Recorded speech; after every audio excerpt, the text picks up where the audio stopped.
Federalist 63, Part 3. This is going to be paragraph 9. As you can see, I'm again reminding you of all the resources that are available here to you to learn American history and learn American civilization, learn about the American civilization. C-SPAN is wonderful, so is libraryofcongress.gov. And you can find a lot of important stuff right here on these websites. It adds no small weight to all these considerations to recollect that history informs us of no long-lived republic which had not a Senate. Sparta, Rome, and Carthage are, in fact, the only states to whom that character can be applied. In each of the two first, there was a Senate for life. He says it a little differently. He means the first two had a Senate for life. The constitution of the Senate in the last is less known. And in the third one, we really don't know that much about the Senate. Circumstantial evidence makes it probable that it was not different in this particular from the two others. It seems like he might have had a Senate for life also. It is at least certain that it had some quality or other which rendered it an anchor against popular fluctuations.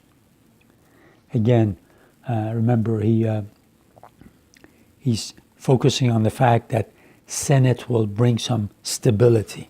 And without the Senate, here as he says in this sentence, it would be almost like a rudderless boat or can go anywhere.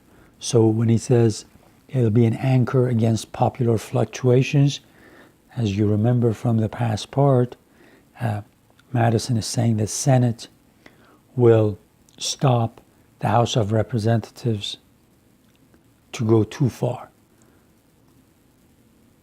and not act unwisely, to stop it from doing things that are unwise.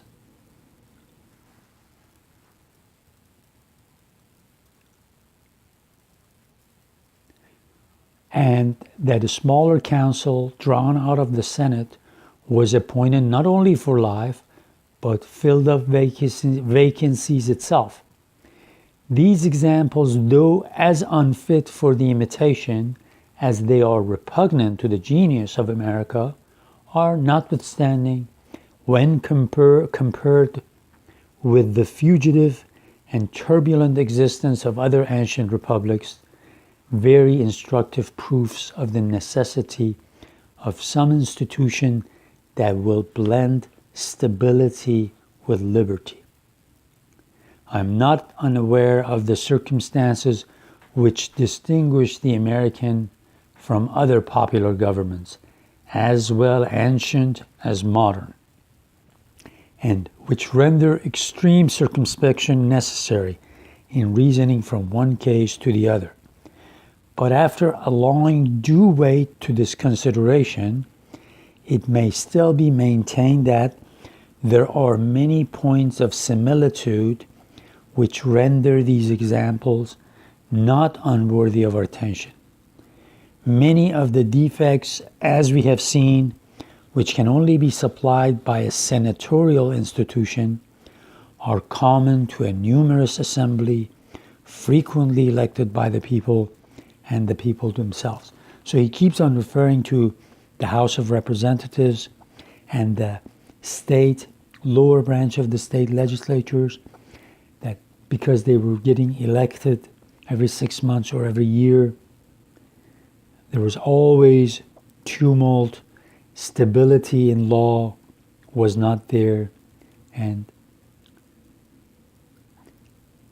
people just could not trust the laws not to change. So it creates a situation where you just cannot invest.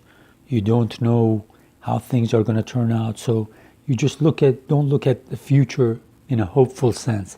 He says that's why we have to have a Senate to give some sort of a stability to the legislative branch of our governments. There are other peculiar to the former, which require the control of such an institution. The people can never willfully betray their own interests, but they may possibly be betrayed by the representatives of the people, and the danger will be evidently greater where the whole legislative trust is lodged in the hands of one body of men than where the concurrence of a separate and dissimilar bodies is required in every public act. So when you have a bicameral legislature and one part of it is elected for longer term, like our Senate, you'll have more stability. You won't allow passions to take over and do something stupid. The next paragraph, the difference most relied on between the American and other republics consists in the principle of representation, which is the pivot on which the former move and which is supposed to have been unknown to the latter, or at least to the ancient part of them.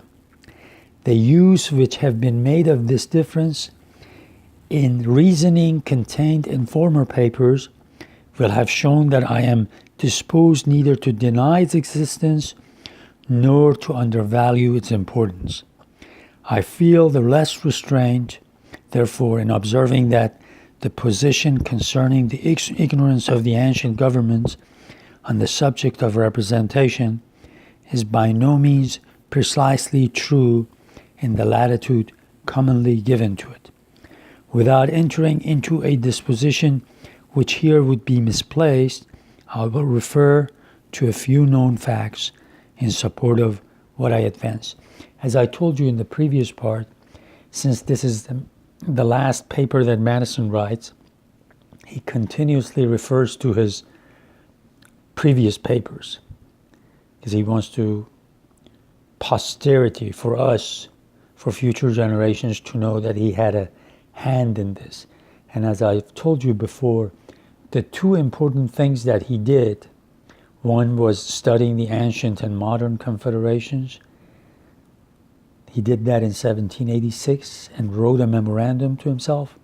And then in 1787, he studied what had happened in the 13 states, and he wrote the other memorandum called Vices of the Political System of the United States. He used all of those to come up with his ideas. He used all of those as a reference to do his work, but to write all of those, he had to go back to study history and political philosophy and all of that. And he wants to remind us that he's done all of that. He's done his homework. In the next paragraph, in the most pure democracies of Greece, many of the executive functions were performed not by the people themselves, but by officers elected by the people and representing the people in their executive capacities.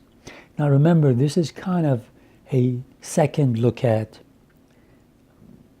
study of ancient and modern confederacies.